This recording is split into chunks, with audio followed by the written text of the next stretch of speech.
Bonjour mes chers téléspectateurs, bonjour balandinion sur ya 5 trophées. Tout les sous kosolo là, les Cambia Congo et salut moi mikolo to solo lité. Ezaki pour na belaki kona e betaki e kotelaki biso mais na mawanzambe to s'en sortir. Nazana une convalescente mais pour na Congo to lobi to mekanan ko éclaircir biloko mususu pour tozwa nanu mwa réponse na ba o mususu bakoki ko kozala bayebi pe eloko nakoki ko conseiller bino bandeko nanga bozwa vaccin parce qu'avec le vaccin okoki ko ato ozwi yango surtout nde nalobaka mikolo nyonso surtout mpona bato oyo bazali plus de 50 ans il faut kozwa yango po boyeba ko combattre na ntango okozwa malade oyo ya corona oyo ozala na défense immunitaire na oyo ezala renforcée ezwaki biso nga nazwaki yango apartir ya mobali na nga mais Dieu merci bana bazwi yango te tosali bango test nzambe asungi toza na bombo naza nanu convalescent on s'est battu et soki ozwi yango nga nazwaki ba vitamine C nazwaki faut kozwa ba vitamine po elembisaka kozanga goût na munoko il faut kozwa tozwaki ba sirop tozwaki ba miel tozwi ba citron donc tosali nyonso wana alternativement et nzambe asali ngolu na ye totelemi mongongo ezali kobima te.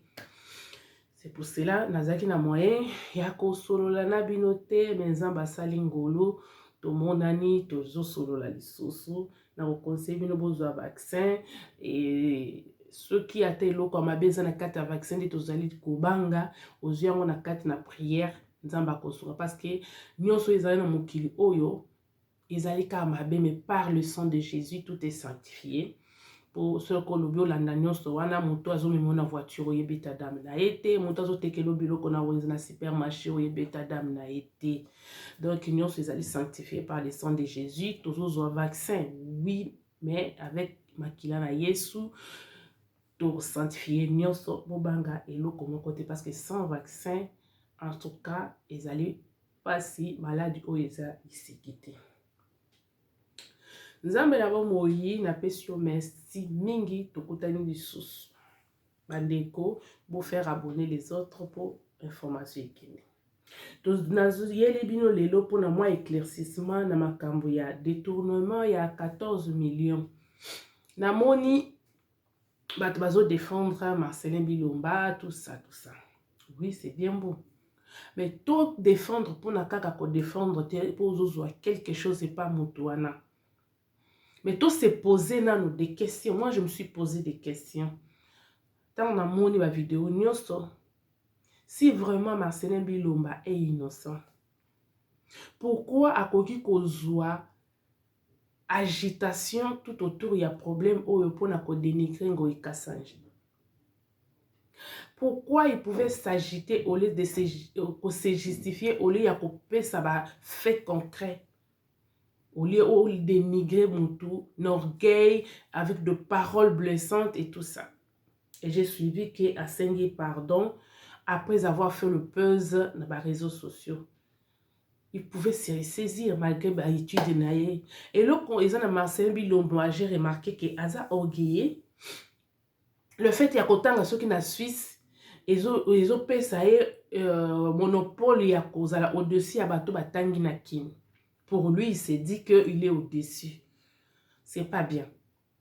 C'est pas bien. Il faut se ressaisir quand il y a un problème. Marcelin Bilomba. Tu parles avec beaucoup de dédain, de dénigration quand tu parles pour les autres. Ce n'est pas bien. L'orgueil précède la chute. Chute, poser une question. Est-ce que les conseillers sont au-dessus de ministre? Ça, c'est une question que je pose. Bon répondre ngai na ba commentaire na bino. Tango projet ezali. Quel est le rôle d'un ministre Et quel est le rôle d'un conseiller? En tout cas, il faut voir Bissanga. Parce que, à ma grande surprise, je ne comprends rien. Je trouve maintenant, dans le gouvernement de Félix Tshisekedi Tshilombo, que les conseillers sont au-dessus des ministres. Les ministres sont un peu effacés. Et les conseillers, bazo sala musala bango ya conseiller te pour eux baza na kata ba entreprise par-ci par-là koluka kata esika mongo ezali. Il faut mutu na mutu toyeba rôle ya mutu na mutu. Il est le conseiller du président de la République. Hein? Conseiller principal. Comment il s'est retrouvé na problème ya mbongo oyo ezali ko criminel? Selon lui, il est innocent. Bandekoto s'est posé ma question. C'est la même chose qui s'est passé avec Vital Kamerhe. Il était le directeur du cabinet. Mais Bazaki va incriminer il y a 100 jours parce que le ministre qui devait gérer ça, David Moukeba, qui est le conseiller d'infrastructure, n'était pas incriminé, mais le directeur du cabinet. C'est la même chose avec Marcelin Bilomba. Il est le conseiller principal. Mais dans le dossier Oyo, est-ce qu'il était obligé de s'impliquer? Que fait le ministre d'infrastructure? Que fait le CP David Moukeba? Pourquoi ils ont bimaillé? Pourquoi Vital Kamerhe? À chaque fois, David Moukeba est toujours effacé. Qu'est-ce qui se passe? Bandeko. Pona kozua mbongo ya projet na FPI, il fallait gouvernement provincial. Et ça la demande ouana. Et qui dit gouvernement provincial, c'est que la province, le gouvernement engage la province. Est-ce que Marcelin Bilomba peut nous dire que le gouvernement provincial avec la province, ça qui demande na FPI pour na kosenga fonds pour na projet, il y a la construction, il y a nini wana, je ne sais pas. Non, il n'y a pas. Mais comment lui, il a pris le dessus de tout ça? Et David Moukeba, qui était censé être à cette place-là, a été effacé. David Moukeba non, David Moukeba n'est pour rien, chef na mais nous nous posons des questions. Je me suis posé la question. Na projet, chaque projet où la province, c'est le gouvernement provincial de la province et la province qui s'engage. Par quelle magie, si on peut m'expliquer, Marcelin Bilomba doit s'engager au-dessus de la province, doit prendre le pouvoir au-dessus de ministres, doit prendre le pouvoir au-dessus de David Moukeba, qui est le conseil d'infrastructure, doit prendre le dessus, tout ça pour aller à FPI, demander le fonds au nom de la province et engager le fonds là, la place wana. Bande, pourquoi makambo ebimi? Moi, j'avais suivi, na banalisé ki likambo batindela kinga, ceux qui battent na mémoire. IDPS ya Mbujimai, avant Félix Tshisekedi akende na Mbujimai. 2 mois, je crois, 2 mois avant. IDPS, comment il a menacé. Si je peux retrouver ces audios, si on a fouillé, na rotier la binom. Bazaï ko menacé gouverneur ya Kasai central, la dame AI, qui a démissionné, bazaki na motion moko batiaki na nini ba lobi que il faut akende. Pourquoi? Parce que batunaki makambu oyo ya projet oyo ya chilejelo oyo alobaki ayebi yango te ezali ba conseiller ya présidence de bayebi makambu wana. Et IDPS ya Mbujimai basilikaki pour eux. Bah, mon que ministre a trahi Félix Tshisekedi, il roule pour les ennemis. Comment Akoki Kolobake a yebi makambo wana te. Maintenant, vous donnez raison au gouverneur du Kasaï. La dame n'était pour rien. Makambo ebimi ponani. FPI a commis les provinces que faute, il y a exécution, il y a travaux dans les délais, il faut province à fouta 14 millions avec les intérêts. C'est là où le nœud de problème.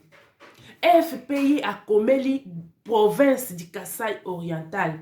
Que ba fouta mbongo parce que ba exécuter ba projet silité dans le délai au bayo kanaki. Et quand ils doivent payer selon les procédures des FPI, leur cahier des charges, ils doivent payer avec intérêt. Et tant ba saisir province a lobi biso to yebi makambo wana te. Gouverneur pe a lobi ya yebi makambo wana te. Et les gens qui ont attaqué le gouverneur 2 mois avant, vous allez vous souvenir que Bolingaki, Diabolisaki, madame gouverneur AI, pour rien. La dame n'était pour rien. Parce que s'il était au courant, il y a les projets Oyo. Si pour Nini province, le gouvernement provincial, senga qui font na FPI, sala qui courrier, senga fond. Le gouverneur allait être au courant avec l'autorisation. Il y a une province. Balinga ki basenga. Et ce qui FPI aye ko senga, balinga ba sukala maboko te balbeke biso to yebi makambo wana te. Mais province ba yebi yango te. C'est pour cela makambo ebimi parce que FPI azo senga remboursement parce que ba travaux et silité dans le délai au bayo kanaki n'a d'intérêt. La province doit payer 14 millions avec intérêt. Pourquoi? Parce que bango bazaki au courant ya makambo oyote. Pour preuve, pour n'appuyer, si la province était au courant ya projet oyo, il y a un député Bavon Mbouyi Mukuna qui avait interpellé le gouverneur Aïe pour un problème oyo. Gouverneur Alobi a yébité. Bande koto zalabato. Si le gouvernement provincial n'est pas au courant, Alobi ka yébité. Bakoyi ko rembourser et loko bango ba yébité. Si le gouverneur n'est pas au courant. Alors, Marcelin Bilomba a sali makambo na yemoko d'école droit, être conseiller du président de Mbozolo Baon, Azaki Naika Eyanim. Mais tu es l'œil du président. Mais tu as signé des documents sans intéresser les gens qui avaient droit à ça. C'est là où il y a l'anguille sur le roche. C'est là où il y a les problèmes. Oui, au cause de le détourner. Mais qu'est-ce qui s'est passé pour délai et salamake et koki tende boyo kanaki? Allez, baya ko taxer province à rembourser. Tous à la batou avant de défendre les gens. Tous à la batou. Likambo depuis 2 mois avant Félix Tshisekedi. Il dépense ya Mboujima et bayebi likambo ba comment il sa mention pour que oh non maman gouverneur Azali très aza contre Félix Tshisekedi neni batuni ye aye azolo ba ki ayebi likambo te ba comment il ba destituer. Côté ça qui mention. Avant makambo e bima au grand jour, il dépense en Mboujima et bayebi makambo ba télémena qui gouverneur. Mais elle sait pas. Marcelin Bilomba, tu as fait ça toute seule. Pourquoi? Ministre infrastructure, tout ça, ministre a chargé ma camboyo. Et puis le directeur du cabinet, Oskende qui n'a Kasaï, qui a constaté tout ça. Le gouvernement de Félix Tshisekedi Tshilombo, le conseiller, mettez-vous à votre place. Laissez le ministre à leur place. On ne sait pas les rôles de qui fait quoi et qui est qui. Au lieu de vous dans le cabinet, on peut sa conseil, sa stratégie, afin que le ministre puisse exécuter.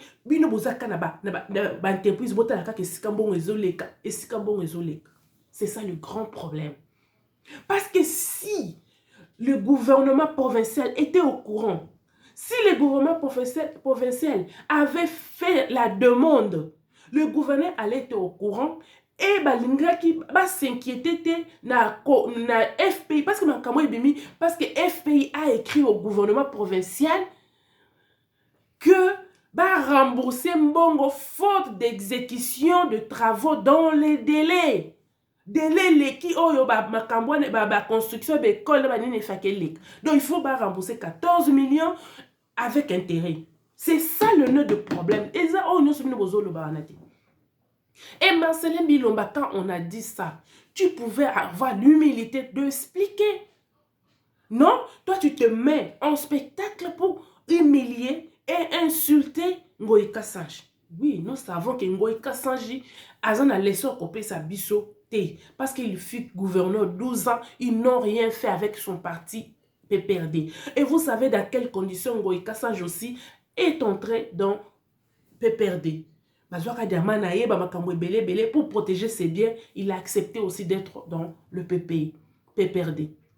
Tout ça, nous savons que Ngoï Kassange n'a pas de leçon. Mais comme Bata PPRD, Salamabe, vous aussi vous allez emboîter le pas. Faites la différence en faisant le bien, en faisant ce qu'il faut. Chacun à sa place, chacun fait son rôle. Le rôle d'un conseiller, ce n'est pas d'aller signer à la place du ministre, d'être au-dessus du gouvernement provincial, d'être au-dessus du gouverneur. Tu ne pouvais pas faire ça. Maintenant, si la province est remboursée avec intérêt, si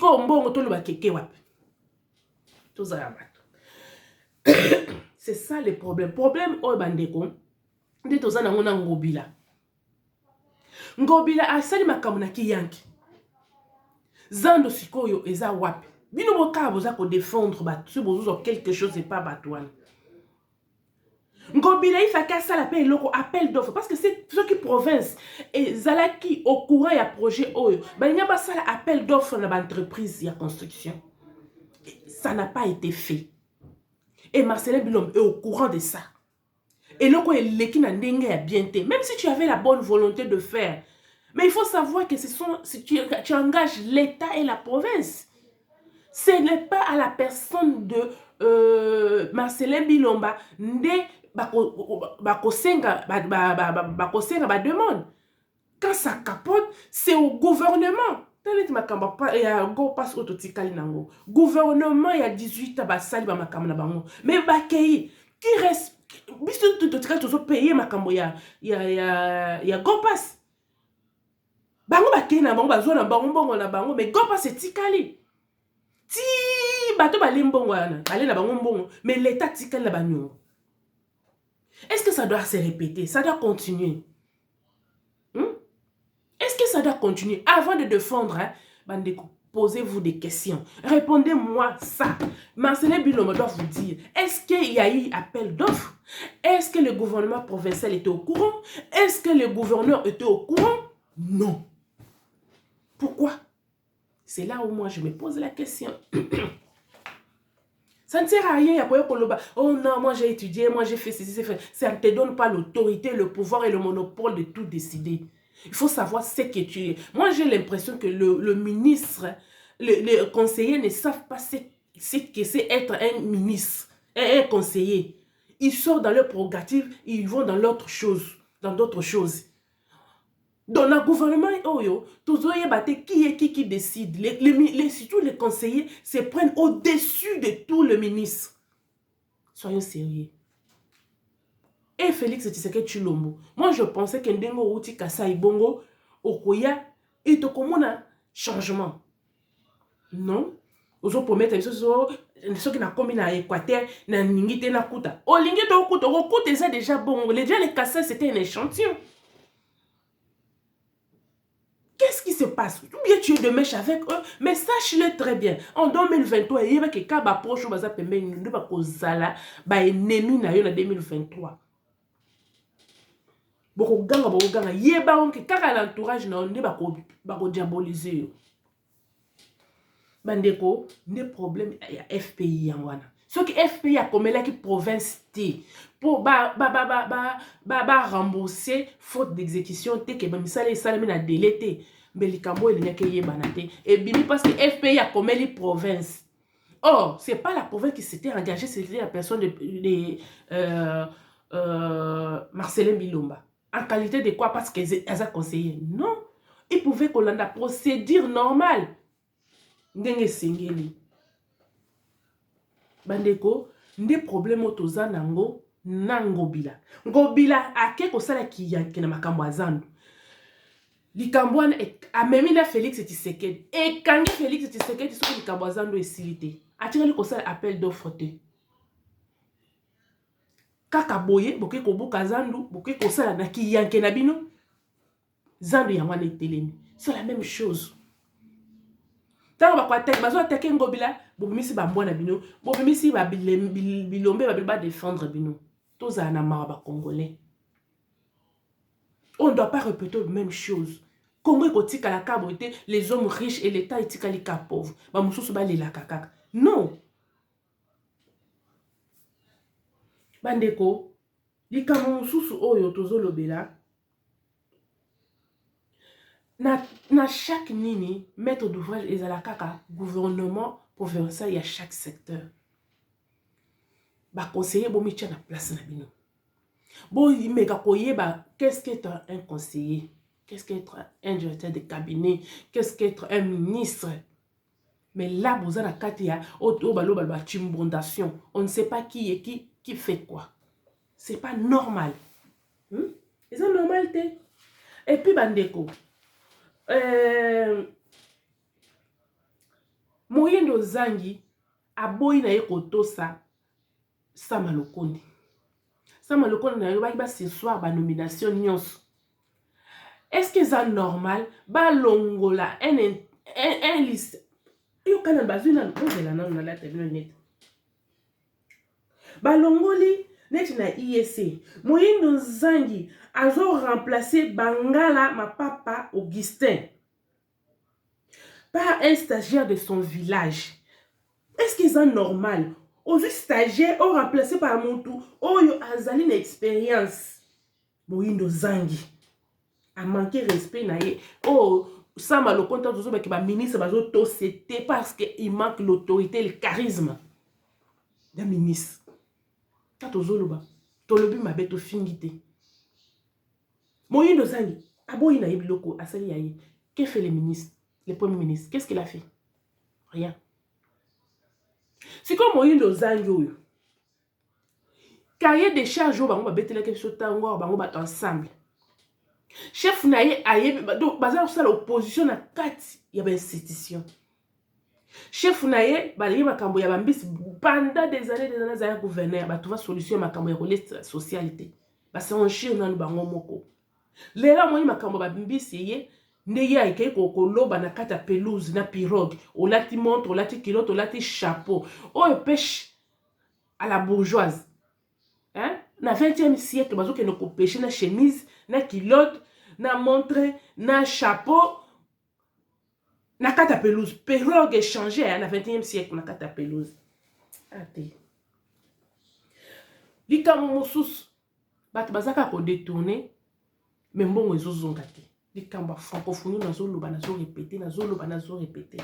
Le monsieur a l'audace ya ko tuter koloba non makambo ezaki na ordre te makambo ezaki na ordre te siko mbongo zongisa mbongo akene na mbongo wana muto akolandela zate siko bakobebisa su mbongo mususu mpona francophonie. Est-ce que vous trouvez ça normal? Le monsieur oyo bozwi mutu azo be kozala DJ ezaki mais eza na mutu na yo ozaka ozomona cri francophonie neti bazo organiser fête oyo okende kosala animation. Comment tu okoza na motema ya kozwa mbongo pe okena ngo et puis tu as le courage. Est-ce que na poto bino bovani ba masene bino bokosa biloko abongo pe bozwi courage ya kobima boloba? Pourquoi vous le faites? Parce que c'est le Congo poubelle. Pourquoi bozo sala yango bino ba diaspora bozo sala yango na Congo? Parce que Congo nde poubelle na bino. Ba Congolais ba nyama na bino, ba yuma na bino. Pourquoi boko kozana motema te? Azui mbongo mais c'est tu akena ye mais il a le courage et puis na bato bazo défendre ye. Francophonie to yebite so trop sukana wapi.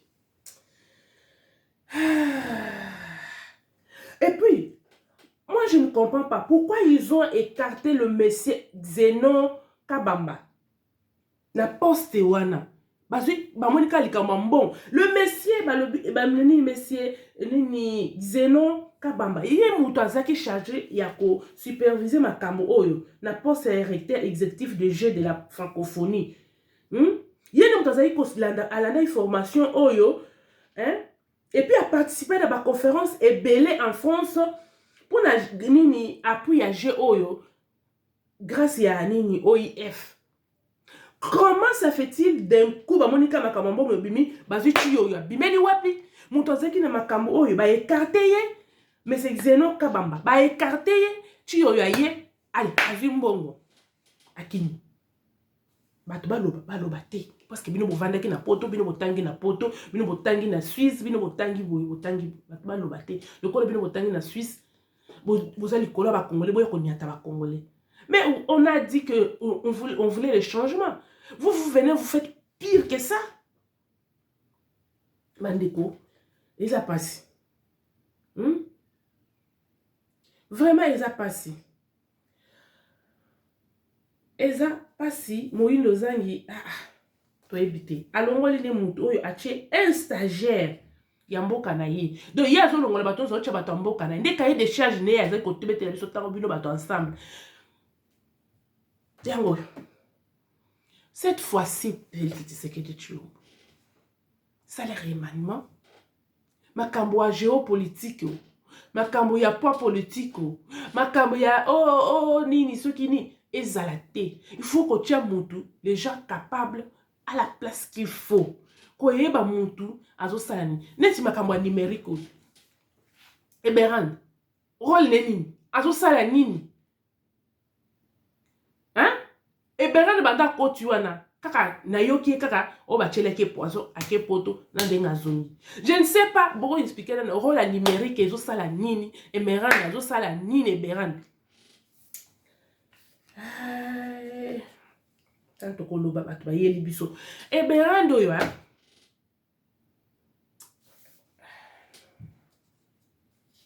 To za la batu. To yeba qui fait quoi, les personnes capables. Makama géopolitique ou makama pas politique bazozo muto azana capacité à juger les fonctions mais au nom de géopolitique au nom de poids politique bazoye kabache wana il fait n'importe quoi, il faut n'importe quoi. Bandeko makamba dépolitisation ya seni na moni nzembo wana esili nzembo wana komiraye parce que Bazu Martin Fayulu mutuna yende azawana akoloba te que ba poni boye na boye pona ba sala boye parce que le monsieur Totokani Mabiku était l'expert délégué de Martin Fayulu, coordonnateur de la dynamique de l'opposition. Donc abo pia makamba marche à dépolitisation. Na yebisa kibino ke bloc diabolique bloc de ceux qui bloc patriotique ezaki na ngo tour de Babel bomoni esili ngala esili pona lelo bandeko to suki awa toko nzamba pesi biso supe mana moko ina makasi akoloba toko ya koloba lisusu pour les gens oyo bazo lobelanga makambo ya Peniel na Mike Kalambai. Mes chers téléspectateurs, mes chers abonnés, vous répondrez na kota na sujet wana to na kota te. Mais ce que je peux répondre aux gens qui m'ont écrit, Mike Kalambai c'était un homme de Dieu selon lui, parce que moi je l'accepte pas comme un pasteur, c'est un chantre de Dieu. À la maturité, parce que ce cas où le bakaza pasteur a supposé que mon dimimo a se retrouvé na kamoko na ye. Conseil nini à couper ça. Pour les gens qui insultent Peniel, je ne peux pas accepter en tant que femme et mère. Je ne peux pas accepter que Bafinga, Moisi, et surtout ce sont des femmes qui les font, ils ont ça la passi, tous à la maturité. Peniel et si Bakaboni na Mike Kalambai, ça fait plus de 3 ans. Papa ya Peniel assez azoni c'est la Mike Kalambai mbongo na ye. Donc Peniel est libre de faire sa vie. Mike Kalambai atika ko futa bato pour finga ka Peniel. C'est ça ce que moi je peux dire. Peniel aza libre. aza libre parce que mbongo alibala ese zongi. Mike Kalambai asala vie na ye, atika Peniel asala pe vie na ye. Bato bazo finga papa ya Peniel, je ne peux pas l'accepter parce que ngai pe na koyi kondima te ba finga ba parents nanga.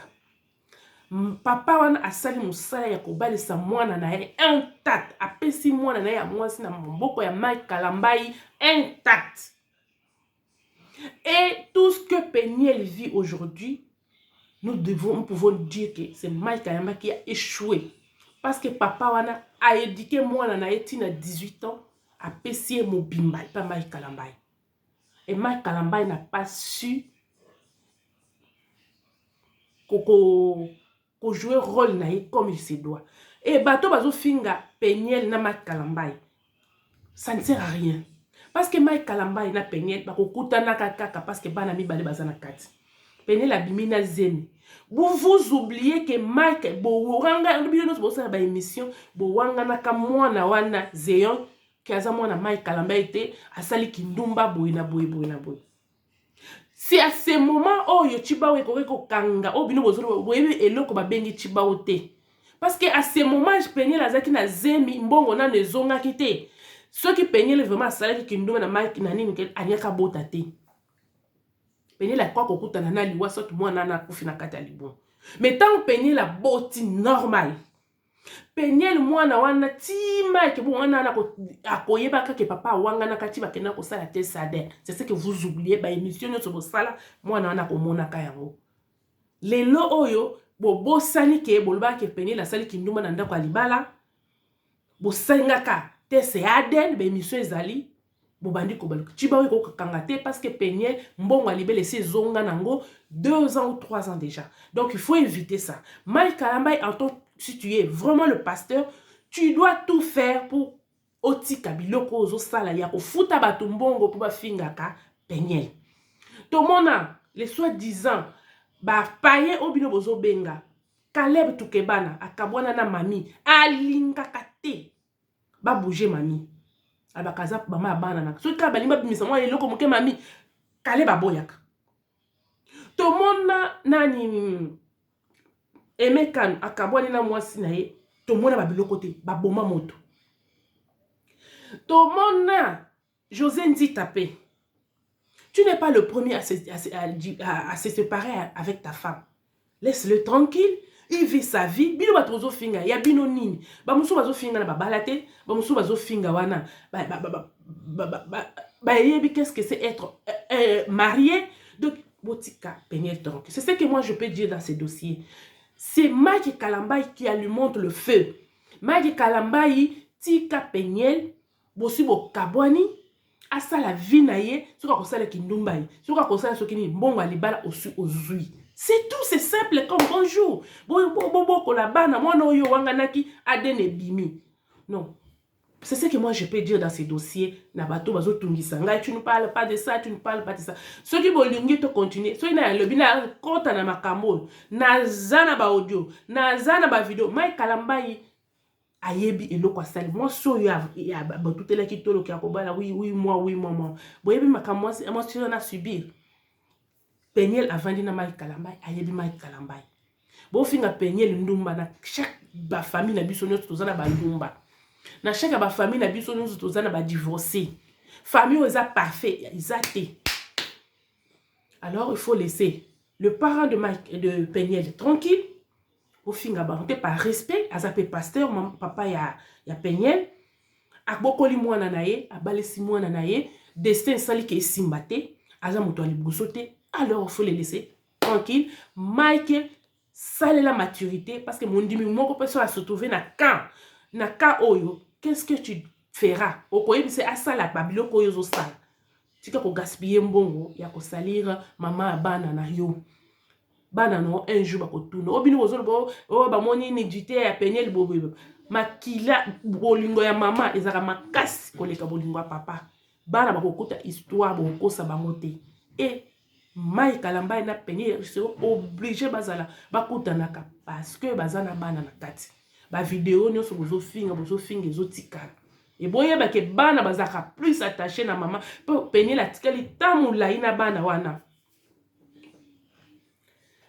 Pour la lelo to suki awa na répondre bato bazo komelanga mingi o makamba babenye boye na boye na koyi kokota na kati te conseil ngana ko kopesa nde yangwana c'est à Mike atika a ignorer Peniel atika kotinda ba petit na ye bato na ye basala boye non si tu te dis pasteur comporte pas en maturité et moi si basi bazongisela yo mboko ça fait plus de 3 ans tiba au moko te zawana parce que Peniel ti yake abimaki na ndako ne na zemi bino bato bolo bachiba boyebi makambo chiba ote Peniel asa akomane libre donc moi je peux pas na yake baza couple ou asali kinuma non asali yango te parce que asali ka na epoko bolobaki kuto abimi na ndleki ya Mike na kati ndako après il a demandé donc ça ne sert à rien tout ce que vous faites là nzamba lola abatela biso soki tozui tant les sources ya ko solo là.